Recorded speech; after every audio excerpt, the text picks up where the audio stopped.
We are Chris Lee and Blake Lovell of Southeastern 14, presented by Stakes. We are continuing our previews of every single SEC team for the upcoming basketball season. We're doing this late October. Today we get to the LSU Tigers. My goodness, what a whirlwind it has been for LSU in the last 5 years, Blake. Yeah, they've had a lot of success. They've had some things that have certainly changed the, landscape of the program. Will more of those be to come? We'll see. But yeah, it's things look a bit different now than they have in recent seasons. Obviously, because of a new coach at the helm, Matt McMahon's there now, takes over for Will Wade, and yeah, it's kind of a it's something to look at this roster heading into the season and see if they can maybe replicate some of that past success they had. But I mean, I tell you, Chris, it's for them to even have a roster that looks this good on paper, considering what they had after McMahon took the job. It's pretty remarkable what he was able to do and kind of putting together a roster that I think will have a chance to compete for an NCAA tournament bid. Yeah, has anybody ever seen Matt McMahon and Dennis Gates in the same room? Well, I mean, listen, you certainly know what you're getting into in the state in the era of the transfer. You know when you take over a job that there is a good chance that you are well, there's not a good chance. It's just how it works. Every single player on that roster has to be re-recruited, right? Like everybody on your Yep. roster. If you're going to try to keep somebody, you've got it's a re-recruitment because it's not, there's just a lot that goes into it. So you first have to do that, and then of course you have to go out and fill all those spots that in all likelihood there's going to be a lot of those spots that are going to open up because guys want to play for who brought them there, and if that guy's not there anymore then they go look for different things or they go off to the NBA. And that's kind of what happened with LSU is you had a lot of guys leave. Not surprising, I don't think at all. But yeah, it's a big challenge now, especially when you're in the SEC, because you come in, you know how many high level players are already on the roster. And again, LSU had some guys that left for the pros too, but um, you've got some, a lot of talented players that can, in all likelihood, play at a lot of power conferences or other spots around the country. It just becomes a challenge because you're starting from behind right off the bat. But yeah, I mean, just like Dennis Gates did with Missouri, Matt McMahon has again built a roster that I think is good enough to certainly make some.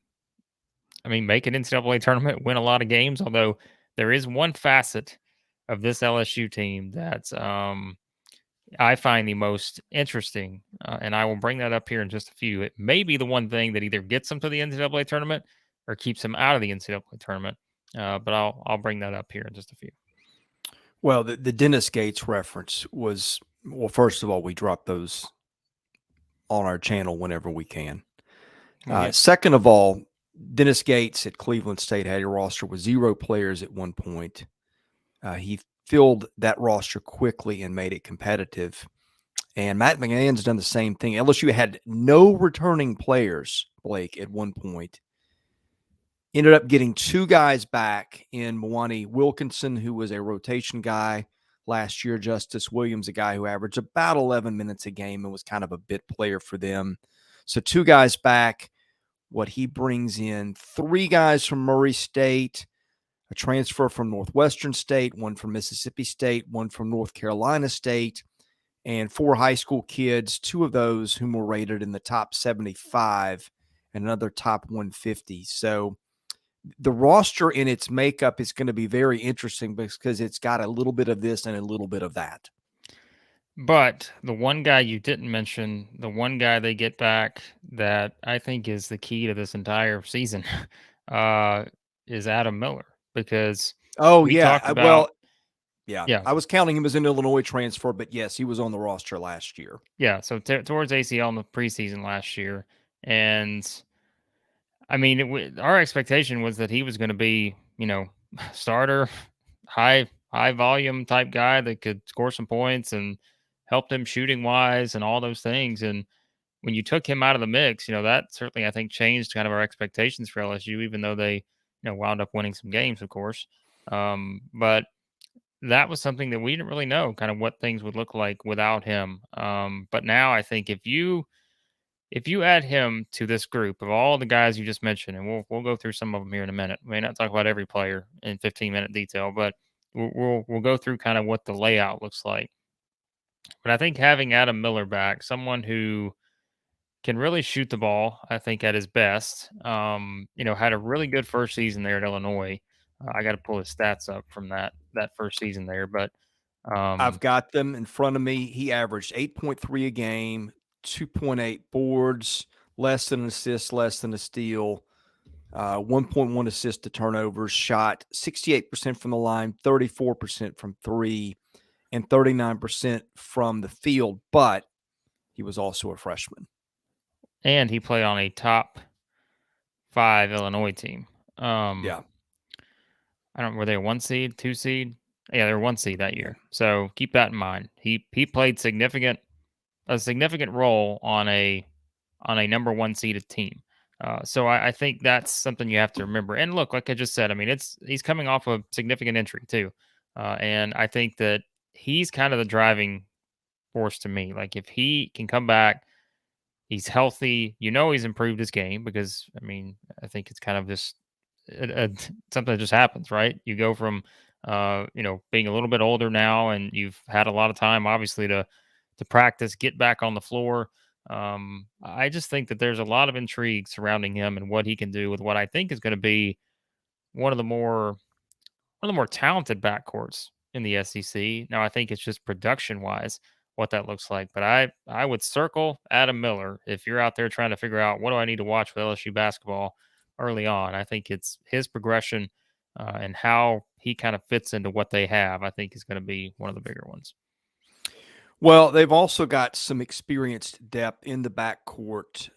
They bring in Justice Hill, who was Murray State's point guard, who was one of the top assist guys in the OVC, scored 13 and a half a game.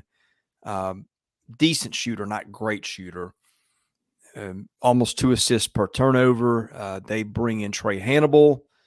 If that name sounds familiar, he's a Murray State transfer, but played 2 years at South Carolina. So, yeah, they've got some pieces here. Cam Hayes, another one from NC State, who played 21 minutes a game last year. So they have experience at those guard spots. Yep, no, they do. I think you kind of look at the makeup of the group there. Like I said, Miller will certainly be involved. I mean, Justice Hill, he just feels like that kind of guy that's going to do a little bit of everything. That's what he did at Murray State. When you look at his numbers, scored, good passer, third in the OVC in assist to turnover ratio, can shoot the ball. I think he's got that quickness and athleticism you need. I think he initially signed with Arkansas, I believe, isn't that right? Winds up there and was just a big piece of the puzzle for Murray State. And I want to add this too, and we'll just kind of add this in as an overall thing. We've said it before, but I think when we talk about players transferring up, yes, you're transferring up from the OVC for guys like, KJ Williams, Trae Hannibal, Justice Hill. But man, you're transferring up from a team that, quite frankly, 31 and 3. I think would have beat half the SEC last year. Now, maybe going through the grind of the SEC, I don't know, but I think they would have beat at least half the teams in the SEC last year.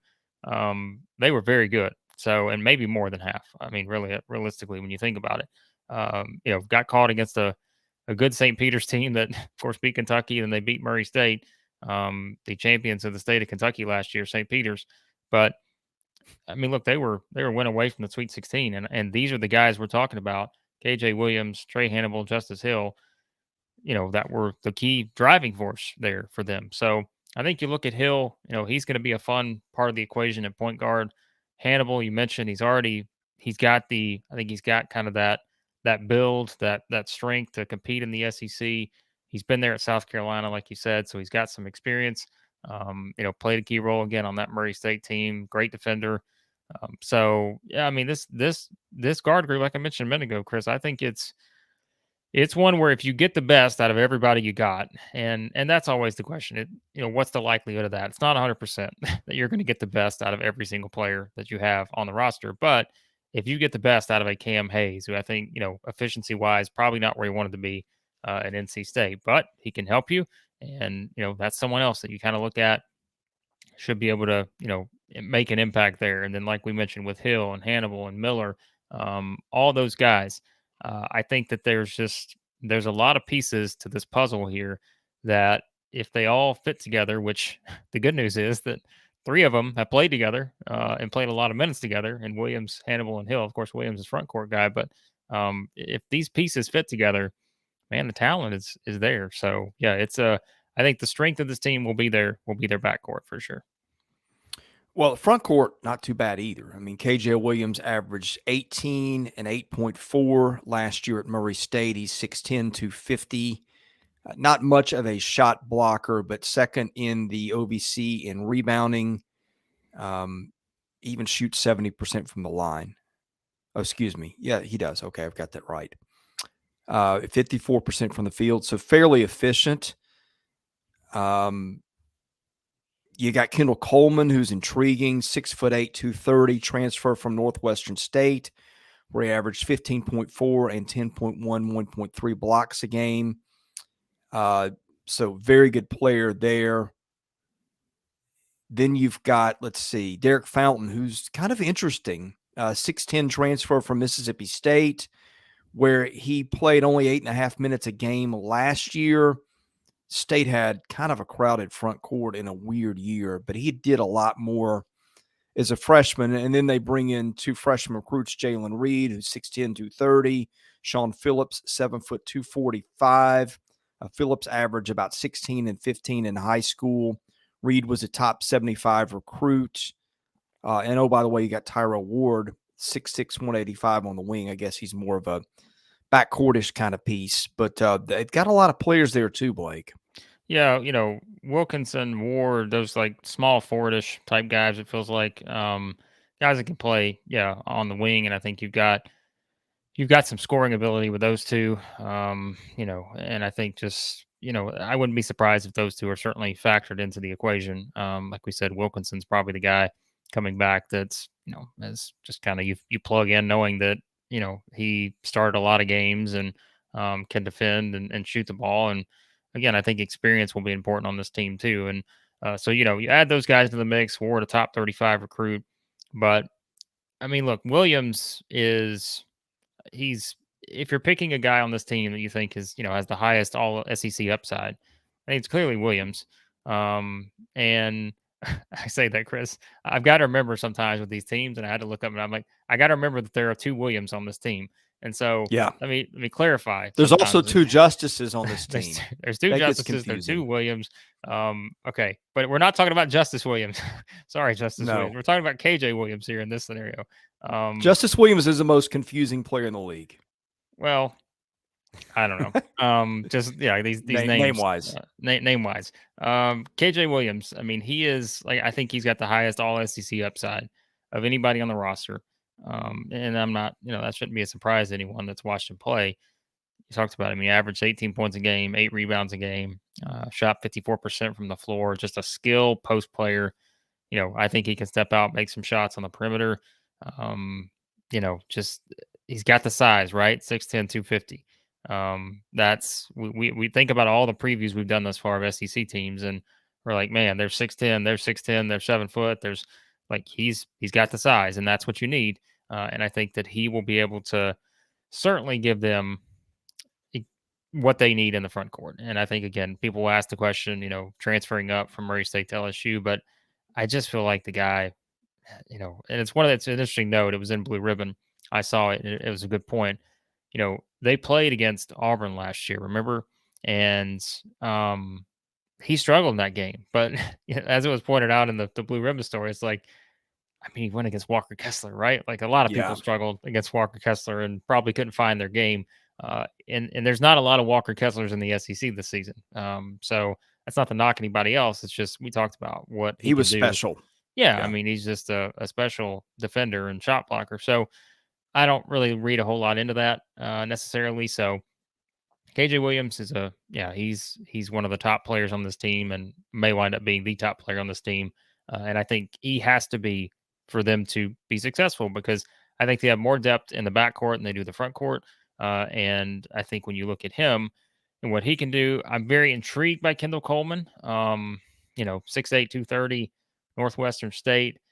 Well, all Southland, average a double-double, and anytime you average a double-double, you've got my attention, even if it's at Northwestern State. And Yeah. so that clearly proves that there's a skill there, multiple skills there that help you get to that point. And I think at 17 double-doubles, he's going to help them just again with the size aspect. And I think that, you kind of look at his ability to defend too. That's going to be a big part of this. It's not just the scoring, right? We always talk about this. It's guys who can defend, especially in the SEC, where you have a lot of quick guards that can get to the rim. You've obviously got strong physical guys that are big around the league. That's going to be a big part of it too. So Coleman's got to play a really big role, I think, as well, in that front court. And so you could certainly pair those two together, KJ Williams and Coleman, and see what they do. You mentioned Derek Fountain. I think he's one that just didn't get a lot of time at Mississippi State, but could you see him factor into the equation here? Absolutely. I think the talent's there. And, size, again, is the theme with the other guys, right? Jalen Reed, who's 6'10", 4-star. I think he committed to Florida one point. Son of the late Justin Reed, the Ole Miss star. Just a versatile player. I think when you look at him, he'll be thrown into the mix. I feel like because again, that size is going to give him that opportunity. And then Sean Phillips, I think he was an NC State commit, 7 foot, 245, 7'5" wingspan. Wow. You've got, again, size is good. There's good size on this team, and so I think that that will help them defend for sure. And I think it's just a lot of this to me is KJ Williams feels like a sure thing, right? I think it's Coleman. What do what's the ceiling for him? What can he get to in the SEC? Phillips and Reed, how do they factor into the mix? And even a Fountain, like we talked about. So, I think there's probably more knowns at the guard wing position, than there is in the front court. But that's not to say they can't get there. I just think you've got a lot of high upside guys. It's just a matter of kind of what do the pieces look like in terms of the rotation there in the front court. Well, two pieces we haven't talked about much. We've touched on them a little bit. Mwani Wilkinson and Justice Williams are the two returnees. Wilkinson has kind of been an invisible offensive player, but he's not an inefficient one. He shot 44% from the field, 40% from three, basically an assist per turnover, which isn't awful. Justice Williams averaged 10.5 minutes a game. It didn't do much offensively, shot 89% from the line, was awful from the field. They've got 7 guys on the roster that averaged 20 minutes or more last year, plus Justice Williams, plus Derek Fountain, who've got SEC experience, averaging around 10 minutes a game a year ago. So you've got some experience here. Wilkinson, I think, is kind of more of a defender at this point. But look, Wilkinson and Williams, and that's Justice Williams, what I was going to get to, both were top 75 recruits out of high school. So even these are two kids who haven't done much statistically in Baton Rouge. And Wilkinson was a kid who played a lot, was in that rotation. And maybe it's the context here that's important. I mean, LSU was not hurting for kids who could score the last couple of years. Between Darius Days, who was the guard they had 2 years ago that I've gone blank on that was one and done? Waters. No, Waters was before that. But I don't remember what you're talking about. We loved him. Averaged about 20 a game. Point is, LSU has had offensive-minded players, and so Wilkinson had to take a back seat. I don't know if he steps forward. You were thinking about Cam Thomas. Thank you. That was going to nag me to death until you remembered it. Point is, I don't know if he takes a step up or if he's just that complimentary guy. But these are two guys, and they're the only two guys who will suit up for LSU who've played there before, not counting Miller, who's practiced, but of course has not played in a game. Yeah, I'm curious to see kind of what the roles look like for those guys. Like I said, I think Wilkinson has a chance to. I mean, just the value of starting that many games. Yeah. I think by necessity, my guess is he probably starts from day one. I wouldn't be shocked by that, just because he is the most experienced guy from an LSU standpoint that you have on the roster, because he did start as many games as he did, and probably maybe slides into more of that defender role. I just think that's probably the most likely scenario. But you need those on this team because, like you said, one thing we talked about with LSU, and it's a different coaching staff, of course, but they didn't have trouble scoring. Defensively, those first several years they had some trouble there. Last year they didn't. They were fantastic on the defensive side of the floor. So I think that's something. Wilkinson's coming off of that being on a team last year that did defend so well, so that helps. And like you said, with Justice Williams, it's just I think there's good potential there. It's just having not played a lot, it's hard to kind of know how he fits into what the new coaching staff is going to do. And again, a lot of that's going to depend on what everybody else does around him, which is kind of looking at how the pieces fall into play. That I think right now, if you just kind of look at what the lineup looks like, right? I mean, KJ Williams is going to be in there. I think Adam Miller is going to be in there. I think Justice Hill is your point guard. And then from there, I think it's trying to figure out. I would assume that Kendall Coleman's probably in there somewhere. You can probably play Williams and Coleman, KJ Williams and Coleman off of each other in the front court. And then, then I think it's, like I said, would you be shocked if Wilkinson's that other guy just based No. on starting that many games? Probably. But that gives you a good nucleus, I think, to start with. I think Trae Hannibal certainly is a guy having his experience. He'll factor into the mix. Perhaps there somewhere. And so, yeah, I think the thing we've talked about, and we said this with Missouri, we said this with, I'm trying to think who else, Alabama, probably. There's a lot of options. Like, I'm not telling you they're all going to work out, but there's a lot of options here to work with for the staff. And I think that's all you want is you want to be able to figure out in that first month of the season, here are the guys I can count on. Here are the guys who I think are playing above expectations, maybe the guys who are playing below expectations. And then that gets you ready for the conference slate to kind of give you a better idea of where you stand heading into SEC play. And I'll go ahead and bring it up now, Chris, because I think it has to be mentioned. Have you looked at LSU's schedule yet? Because here's what's interesting to note. They don't play a road game in non-conference play. They don't play a road game until next year. So their first true road game their first true road game is going to come at Kentucky on January the 3rd. Now, if you go a little bit deeper into that, who was it last year that we talked about? We said they had the exact opposite in terms of their SEC schedule. Was it Arkansas or was it somebody else? I don't remember. But we said there was one team last year, and again, I'm not going to remember this, and I'm not going to look through it all right this second, but we said either the first half or the second half were completely different, right? LSU, I can say with full confidence, without looking at anybody else's SEC schedule, LSU is going to play the toughest first half of their schedule than anybody else in the SEC. Because here's what it looks like.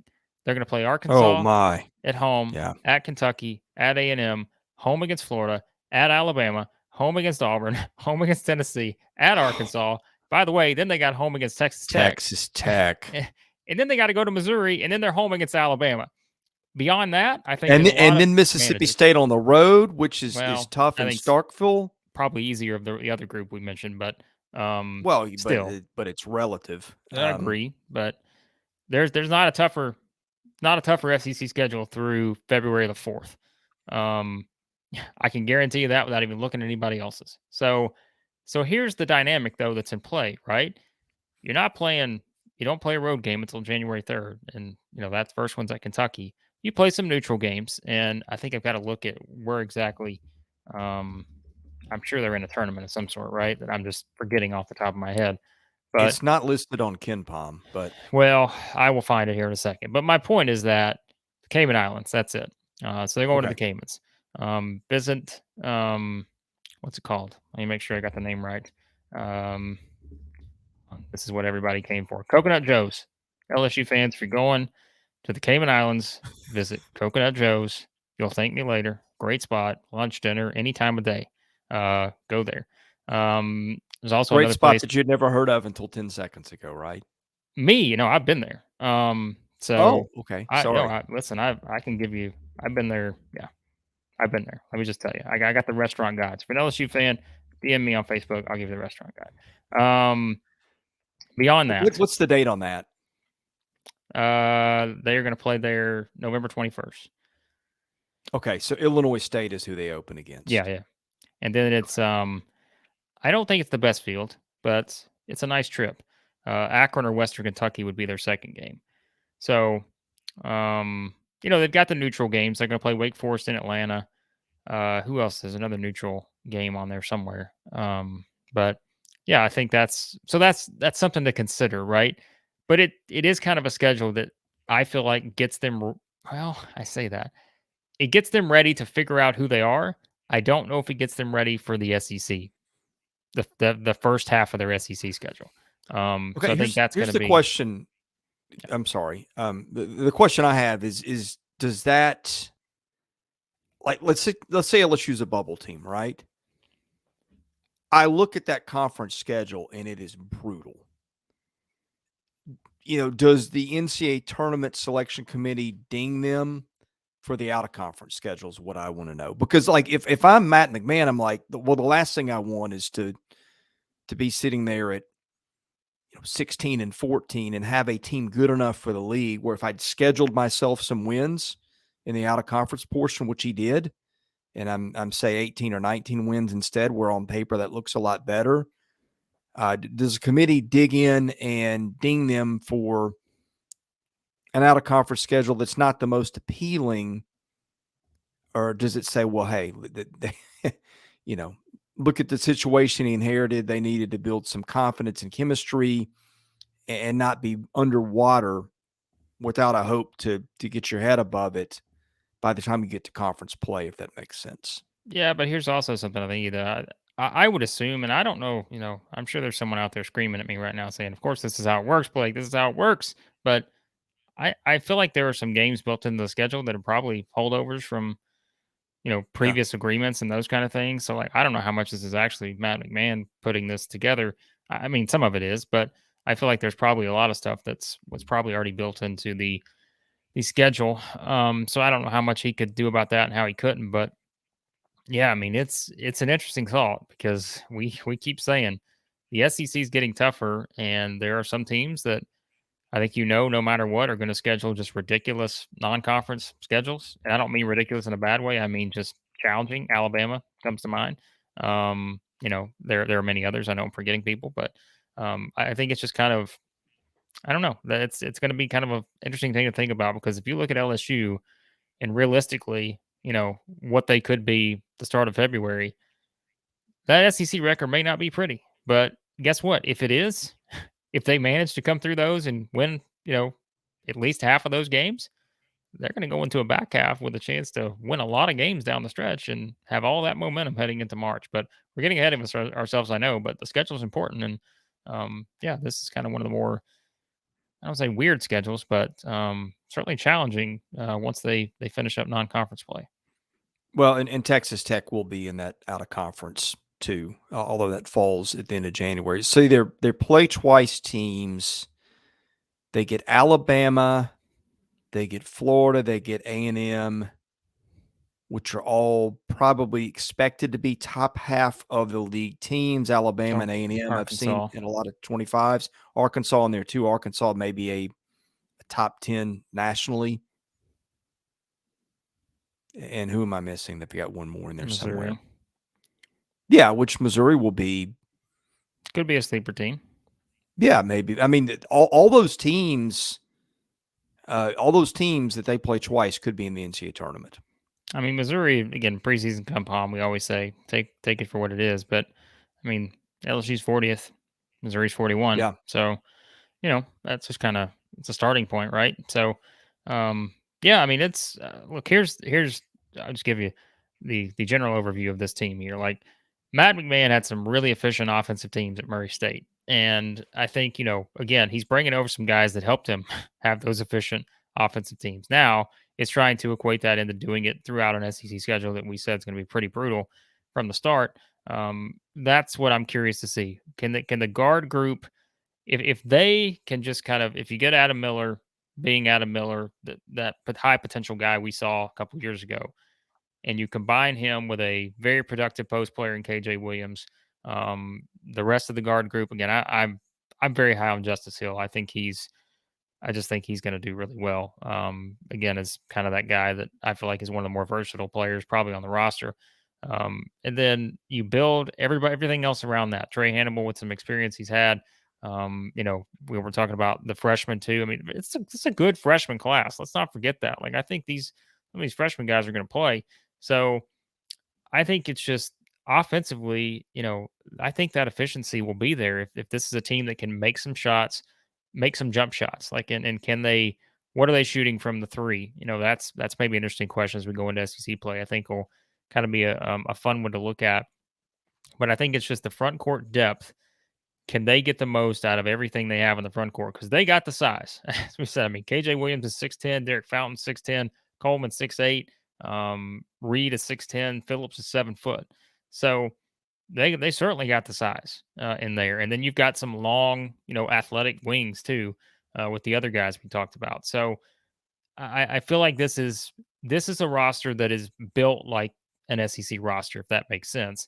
I'm not saying they're going to necessarily be a title contender, but just with how it's built, I think McMahon and his staff did a good job of understanding what you need to win in the SEC. But I do think this is also one of the teams that probably one of the bigger wild cards, just because I could certainly see them making the NCAA tournament. I don't think they're a team that's just going to completely underachieve and bottom out, because I think they've got too many proven talents on the roster. But when you look at kind of that path from playing the non-conference schedule that they're going to play to playing that first half of the SEC schedule, I wonder what kind of conversation we're having about LSU, and maybe how dramatic that difference is once we see them get into SEC play in late December. Well, on the other hand, let me hold that thought for a minute, because we need to give a word to our sponsor, Stakes. Big games coming up. To add some extra excitement, we at Southeastern 14 are making some predictions in the Stakes app. That is STAKES. We want to hear from you guys if you agree or disagree with our takes. So go to playwithstakes.com/14. Sign up for Stakes. Place your predictions on our predictions. And if you use the invite code Southeastern14 when you sign up, you get a double welcome bonus. The app is free to join. It is free to play.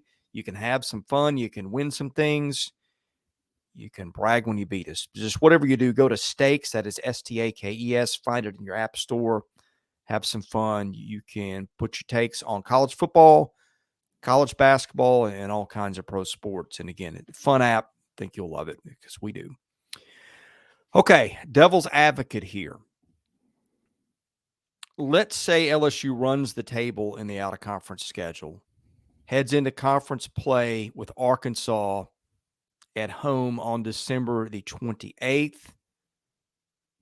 Let's say LSU pulls the home win. You're looking at a team, and look, polls can disintegrate quickly. That might be a team that's got a chance. I mean, certainly would be ranked at that point, and the only question is at that point where.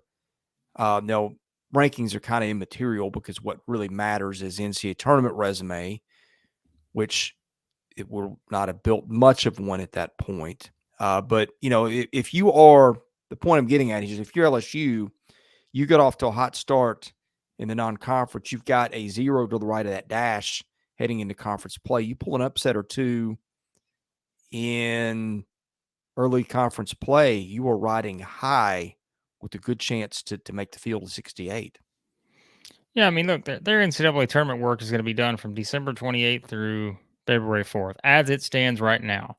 If we're relating that to the expectations for teams, which again, it's all going to change. Like, one injury could change things. One team could come out of nowhere and surprise you. We're just doing this by what we see right now in late October. Their NCAA resume is going to be made from December 28th to probably February 4th, because that's the stretch of games where all your most likely high win quality, games come.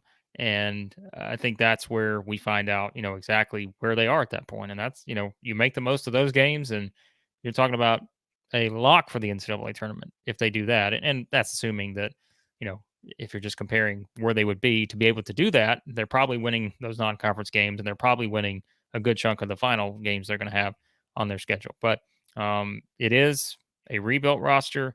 but you've got some returning pieces that I think will help them, especially if Adam Miller is as good as we think he can be coming off that injury. And yeah, I'm optimistic about what they can do. And I've said before, I'm curious where I'm going to put them once we do our final preseason rankings, but I don't imagine for me they're going to be any lower than. Yeah, I don't think they're probably going to be any lower than 7 or 8. I can't imagine I would put them anywhere lower than that heading into the season. So, I mean, you say that the middle of the league is so interesting. Florida, LSU, Missouri. Depending on who you ask, maybe Texas A&M. There's some people that have got A&M certainly in that upper third of the league. You had Ole Miss, you got State, you got maybe even Vandy if things go well. I just think it gets hard to separate some of these teams. And we've done, I think LSU is the 8th team we've previewed. So we've got 6 more to go, and our opinion could change. But I just think that's going to be one of the fun things. All the talk about Kentucky, Tennessee, Auburn, Arkansas, Alabama, and again, A&M, depending on your opinion on them, may fit in that group too. But I think the middle of the league is going to be fascinating. And by the way, that's the area where you've got a bunch of new coaches. So you don't exactly know what you're going to get there. no, it's the case with any new coach. I mean, these are all.